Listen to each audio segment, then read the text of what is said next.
हिंदू हो या मुसलमान, अगर उत्तर प्रदेश में चलानी है दुकान तो बोर्ड पर लिखना पड़ेगा अपना और अपने कारीगरों का नाम, क्योंकि योगी जी ने जारी किया है फरमान। 15 जुलाई को उत्तर प्रदेश के मुजफ्फरनगर जिले के एसएसपी ने फरमान जारी किया था। वही फरमान अब पूरे उत्तर प्रदेश में लागू कर दिया गया है। फरमान यह है कि कांवड़ रूट पर जितनी भी दुकानें हैं उन पर मालिकों को अपने नाम के साथ साथ अपने कर्मचारियों के भी नाम बोर्ड पर लिखना होगा, जिससे पता चले वह किस धर्म का व्यक्ति है और कांवड़िए अपनी सुविधा अनुसार किससे सामान खरीदना है किससे नहीं यह तय कर सके। कई नेताओं ने इस पर अपना काफी विरोध जताया है। यूपी सरकार के लोगों ने मीडिया से बात की और ये बयान दिया। जिला प्रशासन से हमने किया था कि ऐसे सब लोग जो हिंदू देवी देवताओं के नाम पर अपने ढाबे होटल चलाते हैं और अधिकांश रूप से मुस्लिम समाज के लोग होते हैं, उनमें कांवड़िए उनकी दुकानें बैठते हैं, खाते हैं और वो नॉन वेज बेचते हैं। यानी देवी देवता का नाम हिंदू का और बेचते हैं नॉन वेज। उन पर प्रतिबंध लगना चाहिए, उनके नाम की पहचान होनी चाहिए, ताकि जो कांवड़ यहाँ बैठा चाहे बैठे। हमें न किसी के नॉन वेज बेचने बाबत के कांवड़ तो बिकेगा ही नहीं, कांवड़ का विषय कांवड़ तो नहीं बिकेगा। पर सामान्यतः भी अगर कोई नॉन वेज बेचता बेचिए, नॉन वेज खाने वाला खाए, पर हिंदू देवी देवताओं के नाम पर दुकान खोल करके नॉन वेज नहीं बेचिए, ये हमने आग्रह किया था। उसी के संबंध में प्रशासन ने कार्रवाई की है।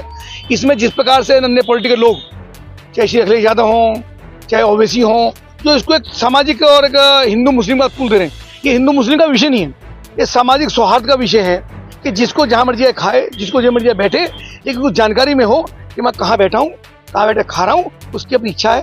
पर नॉन वेज हिंदू देवी देवताओं के नाम पर नहीं चलेगा, उसको हम नहीं। यूपी सरकार के आदेश को कुछ ही वक्त बीता कि उत्तराखंड में भी ऐसी खबर आने लगी। यहाँ पर भी दुकानों पर मालिकों के नाम लिखने को आदेश जारी किया गया। कि जो हमारी तैयारियां हैं इसके संबंध में जो होटल ढाबे हैं, रेस्टोरेंट्स हैं और साथ में जो रेडी ठेली वाले जो कांवड़ मार्ग पर लगाते हैं, उनको लेके हम लोगों के द्वारा एक जनरल इंस्ट्रक्शन दिया गया है कि वो अपनी जो शॉप्स हैं उसमें प्रोप्राइटर्स का नाम लिखेंगे और ऐसा न करने की स्थिति पर उनके खिलाफ हम लोग कानूनी कार्रवाई भी करेंगे। और क्योंकि कई बार विवाद की स्थिति इससे उत्पन्न होती है, उस चीज को हम लोगों के द्वारा। जिस पर मुख्तार अब्बास नकवी ने क्या कहा, सुनिए। सीमित एडमिनिस्ट्रेटिव दिशा निर्देश के आधार पर कुछ इस तरह का कंफ्यूजन क्रिएट हुआ था और मैं इस बात की खुशी है कि राज्य की सरकार ने सारे कम्युनल कंफ्यूजन को क्रिएट जिन लोगों ने किया था उसका समाधान किया है। और जहां तक सवाल है आस्था का, कांवड़ यात्रा की आस्था का, उसके श्रद्धा और उसके सम्मान का और उसकी सुरक्षा का, इसमें किसी को कोई आपत्ति नहीं है। और उसके साथ ही साथ मेरा ये भी कहना है कि इस तरह के विषयों पर किसी तरह का कम्युनल कंफ्यूजन क्रिएट करने की किसी को भी कोशिश नहीं करनी चाहिए। इस तरह के कम्युनल कंफ्यूजन न तो किसी मुल्क के लिए अच्छे हैं, न किसी मजहब के लिए अच्छे हैं, न मानवता के लिए। योगी जी द्वारा जारी किए गए फरमान पर विपक्षियों ने भी काफी विरोध जताया है। ये लोग अभी भी नहीं सीखे हैं कि जनता को जो असुविधा हो रही है उसका ये लोग निवारण नहीं कर पा रहे हैं। अगर कांवड़ यात्रा निकल रही, बल्कि मुझे तो खतरा ये है कि अगर उसके अंदर कुछ कम्युनल लोग आ गए, उन्होंने देखा कि मुसलमान का ठेला है, तो कहीं लूट ना ले उसके ठेले को, लिंचिंग ना कर दें उसकी।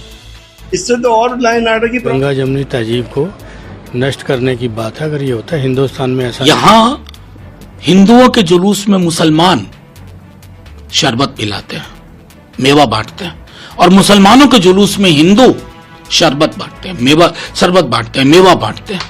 मैं कह रहा हूं कि अंतहीन है, कुछ नहीं कर पाओगे।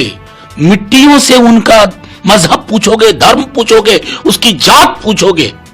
योगी जी द्वारा जारी किए गए फरमान पर आपकी क्या राय है, कमेंट बॉक्स में जरूर बताएं।